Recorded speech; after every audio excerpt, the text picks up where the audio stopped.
Yo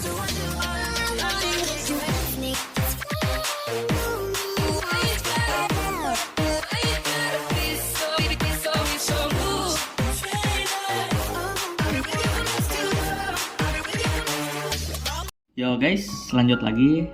Ya tidak perlu lama-lama, karena toh saya udah punya komputer baru nih. Ya jadi itu ya alasan saya niat ngupload lagi. Ya oke, jadi di video kali ini kita lanjutkan Shin DxD Jilid 2 Part 4. Oke, let's begin. Hari pertandingan pun tiba, dan semua tim sudah ada di stadion yang baru dibangun di wilayah Gremory. Ada dua patung besar yang melambangkan kedua tim. Yang satu melambangkan Boosted Gear dan yang kedua melambangkan Princess Rias. Untuk sampai di stadion, mereka harus berteleportasi. Ya karena akan merepotkan bila jalan kaki atau naik mobil gitu. Soalnya banyak orang yang menghalangi jalan. Yang mereka kan fans Isai dan Rias. Di sisi lain, ibu dan ayah Isai hadir di pertandingan. Dan mereka berkata, pertandingan tetaplah pertandingan. Mereka harus menang apapun yang terjadi, meskipun musuhnya adalah Rias. Ibu Isai memeluk Asia dan berkata, hati-hati. Di sisi lain, ada karakter baru yang bernama Kanzaki Mitsuya. Dia ditugaskan untuk menjaga Isai dan Rias atas instruksi dari Mao Ajuka Belzebub. Di sini Nakiri terlihat memprovokasi Kanzaki. Entah punya masalah apalah di Nakiri sama Kanzaki ini ya. Dan Kanzaki ini tidak menanggapi Nakiri. Ya, setelah semuanya selesai berbincang, kedua tim disuruh menunggu di ruangan khusus dan bersiap-siap untuk bertanding. Di ruangan yang lain, ayah dan ibu Isai sedang makan dan minum sembari menunggu pertandingannya dimulai. Hingga akhirnya waktu pertandingan pun tiba. Dari gerbang, Rias bersama timnya berjalan perlahan ke area pertandingan. Para penonton berteriak kegirangan. Banyak yang meneriakkan nama Kiba Kyun. Ya, soalnya si Kiba ini cowok cantik sih ya, jadi disebutnya Kiba Kyun. Dan ada juga yang berteriak Rias Hime, atau kalau dalam bahasa Indonesianya itu adalah Putri Rias ya, Princess Rias gitu loh. Setelah tim Rias, tentu giliran tim Isai. Semua penonton berteriak opai, opai, kompak bener lah. BTW opai itu artinya payudara ya. Isai berkata pada timnya, inilah saatnya, meskipun lawannya adalah Rias, kita harus menang. Dan semua serentak menjawab, ya, iya. Di tengah stadion, mereka berbaris dan semuanya berjabat tangan. Mereka berkata, semoga yang terbaik yang menang. Dan akhirnya, pertandingan antara tim Isai dan tim Rias dimulai. Mereka pun diteleport ke depan pintu masuk kediaman Hyodo. Tentu mereka terkejut. Lah, kenapa kita ada di sini? Pikir mereka. Soalnya kan mereka mau bertanding dia, malah disuruh pulang ke rumah gitu kan. Dan Rafael pun menyadari kalau markas mereka adalah rumah Isai serta arena pertarungannya adalah kota Kuoh. Tentu bukan kota Kuoh sungguhan, melainkan kota yang dibuat memakai sihir khusus dan berada di dimensi lain. Canggih coy sihir tuh. Untuk tim Rias, markas mereka berada di sekolah. Oh ya, pertandingannya ini mirip-mirip kayak pas keluarga Gremory versus keluarga Phoenix. Ya meski sistemnya saya kurang paham sih. Maybe kayak catur biasa gitu ya, menerobos arena musuh, lingkungan musuh, jadi kita bisa promosi. Cuman titik ini nih si Isai nggak lagi pion dia jadi king. Oke lanjut lah ya. Roswes mengatakan kalau sebaiknya mereka pergi ke ruang bawah tanah karena di sanalah tempat teraman dan berjaga-jaga apabila Rias atau Chrome menembakkan serangan jarak jauh yang bisa menghancurkan tempat ini. Lalu setibanya di ruang bawah tanah, mereka mendiskusikan langkah ke depannya. Rafael menjelaskan kalau ada 3 orang yang sangat kuat di tim Rias. Pertama, ya Rias itu sendiri, karena bisa memakai overlimit bersama Gesper. Yang kedua, Chrome Cruach. Ya karena dia adalah kadal jahat yang sangatlah kuat. Lalu yang ketiga adalah Vasco Strada. Dia adalah jenderal gereja. Tentunya kekuatannya sangatlah hebat. Jadi sulit kalau dilawan dengan anggota lain. Ya harus Isai atau Bina yang melawan mereka. Nah, tapi di sini masalahnya, yang terkuat di mereka itu ada 3. Sementara tim Isai hanya 2, jadi nggak imbang lah ya. Rafael melanjutkan, kalau Rias memanglah sangat kuat, tapi dia memiliki kelemahan di stamina. Tentu itu menjadi celah bagi mereka untuk membalikan keadaan. Lalu, untuk anggota yang lain, sebisa mungkin akan melawan anggota Rias. Fokus mereka adalah untuk mengurangi jumlah tim lawan. Jadi, cara terbaik untuk menang adalah membuat Issei mengalahkan Rias. Ya seperti biasa lah ya, King adalah target utama yang mesti ditumbangkan. Jadi intinya kalau ngalahin King menang gitu loh. Lalu Rafael melanjutkan, dia ingin Drake itu melawan Chrome atau Strada. Jadinya harus bersiap lah ya. Jadi mohon bantuannya. Tentu Drake menanggapi positif keinginan dari Rafael. Lalu poin berikutnya yang dibahas adalah healer atau penyembuh. Ya sangat penting bagi mereka untuk menumbangkan healer musuh. Di sisi lain, mereka harus menjaga healer tim yaitu Asia. Valerie adalah healer tim Rias dan dia sangatlah hebat. Itu karena kemampuan dari secret gear-nya. Ya bisa dibilang mengalahkan Valerie Tepes adalah prestasi besar dan tim Issei bisa memiliki peluang menang yang besar apabila itu terjadi. Setelah membahas strategis demikian rupa, Issei memutuskan untuk mulai bergerak ke markas Rias. Tapi, boom!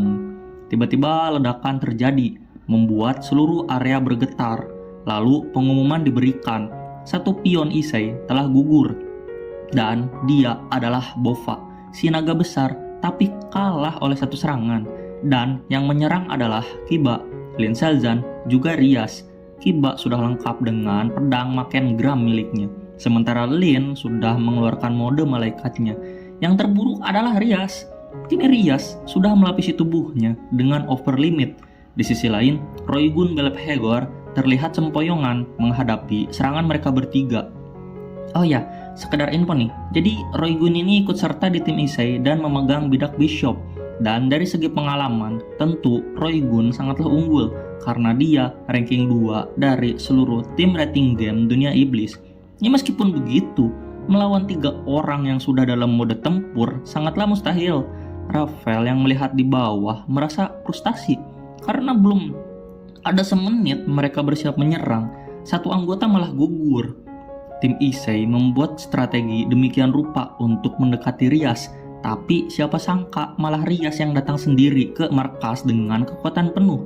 Roygun berteriak pada Issei dan juga Rafael untuk masuk rumah, woi masuk rumah gitulah teriak dia ya. Rafael dengan sigap menarik Issei dan menutup pintu. Tiba-tiba di area luar seluruh area menjadi ungu, waktu telah dihentikan. Rias saat dalam mode over limit bahkan mampu menghentikan waktu. Dan dalam hitungan detik, Roygun lenyap dari arena.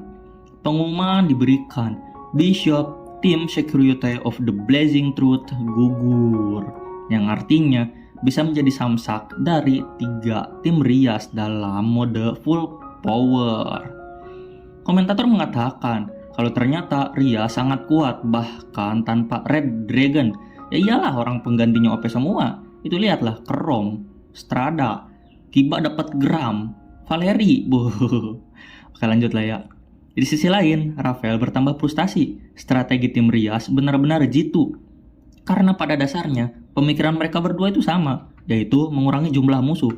Issei menatap Rafael, lalu mengatakan, mari lakukan yang terbaik. Di sisi lain, Kiba dan Rias yang tengah berada di langit masih mengawasi situasi. Di area gedung, terlihat makhluk gelap yang ternyata adalah kelelawar buatan Elmen. Tim Issei berusaha untuk mencari informasi tentang keadaan luar. Lalu, rumah kediaman Hyodo bergetar. Ternyata ada suatu fitur khusus yang dibuat oleh Ajuka Beelzebub.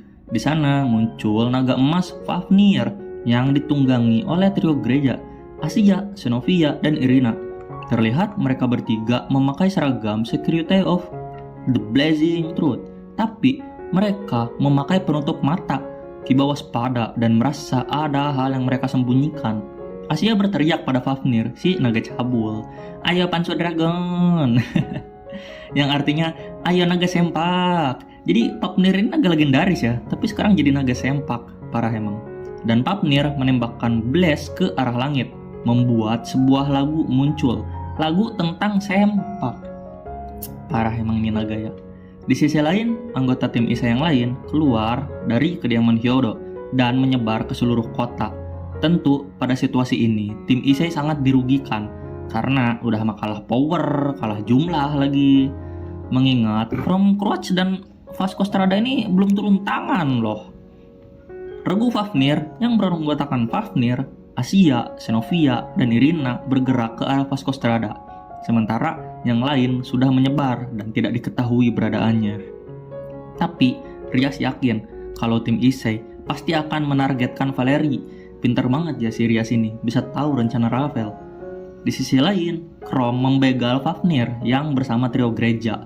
Dia ingin melawan dan mengalahkan Fafnir. Kiba tidak banyak komentar ya, dan hanya berkata, "Aku mendukungmu." Lalu Kiba terbang ke langit untuk mengintai lawan. Sementara Asia dan Fafnir kini berhadapan dengan Chrome.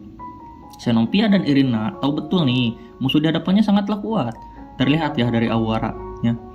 Tapi mereka tidak gentar, dan kalau tidak salah nih, Xenovia abadi ya berkat sarung pedang Excaliburnya. Ya, saat mereka sedang bersiap untuk bertempur, Asia tiba-tiba menyela dan menyuruh mereka berdua untuk pergi. Xenovia dan Irina terkejut. Lah, ini healer, mau ngambaiwan sama assassin musuh. Xenovia mengerti sih keinginan Asia ya. Tapi Irina tuh ragu-ragu lah, ini gimana gitu kan, healer lawan assassin. Mau bagaimanapun juga, strateginya berubah. Mereka telah kehilangan 2 orang. Jadi sebisa mungkin yang lain harus mengulur waktu dan mengurangi jumlah musuh agar Rias bisa bertarung dengan Issei.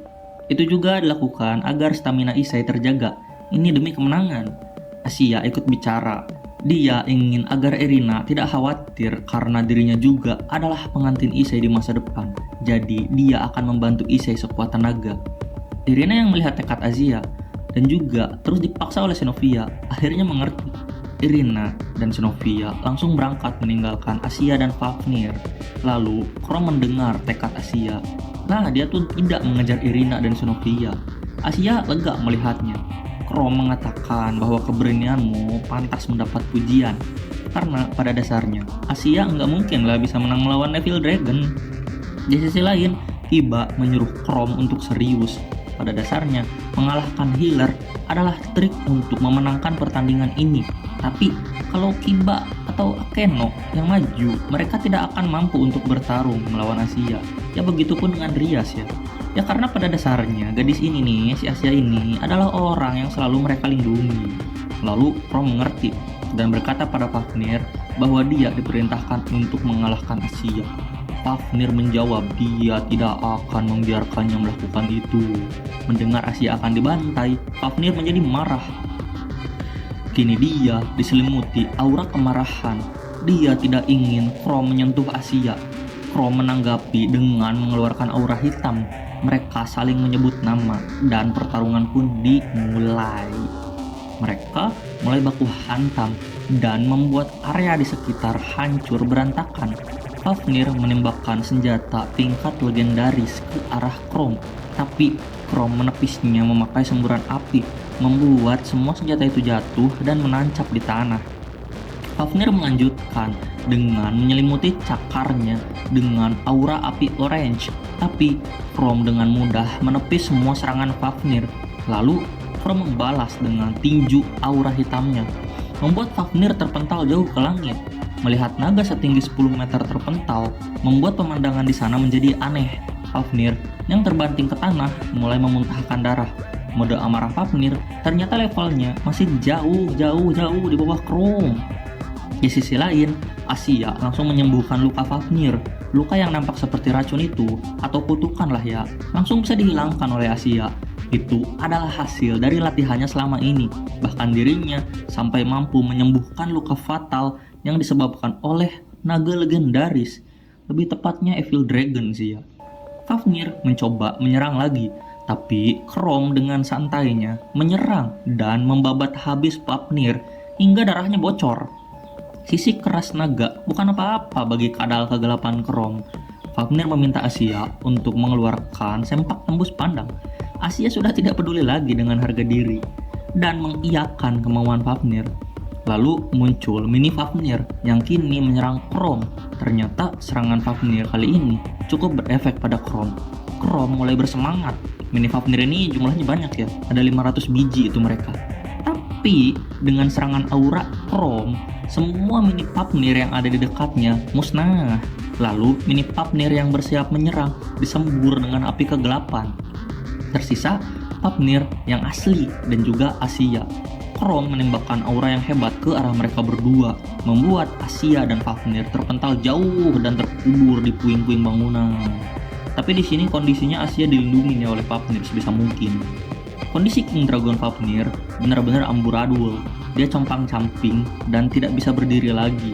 Kesulitan berdiri lah lebih tepatnya. Tubuhnya sudah diselimuti darah. Dan saat hendak disembuhkan, Chrome sudah berada di depan mereka. Chrome kembali mengumpulkan aura hebat di tangannya dan ingin menghabisi Asia dan Fafnir saat itu juga. Tapi Fafnir memaksakan dirinya dan menggigit tangan Chrome, membuat tangan Chrome patah. Chrome merasa kagum pada Fafnir karena tidak ada orang yang mampu mematahkan tangannya untuk saat ini. Dan dia pun melemparkan Fafnir ke udara dan menembakkan aura yang sudah dikumpulkan di tangannya. Bam! Ledakan besar dan diselimuti api menggulung Fafnir di udara. Fafnir pun menghilang di area tersebut. Dia kalah telak dari Chrome. Di sisi lain, Asia juga sudah sangat kelelahan, tapi dia tidak akan menyerah apapun yang terjadi. Chrome memuji Asia karena hasil kerjasama mereka bisa membuat tangan Chrome patah. Tapi mau bagaimanapun juga, pertandingan ini harus diakhiri. Chrome membuat aura yang lebih besar lagi dan menembakkannya ke arah Asia, membuat Asia gugur seketika. Bishop dari tim Security of the Blazing Truth gugur. Oh ya, ini fun fact aja nih ya, tangan Chrome kan patah, tapi kan ada Valeri, bisa disembuhin. Oke, thanks for watching ya.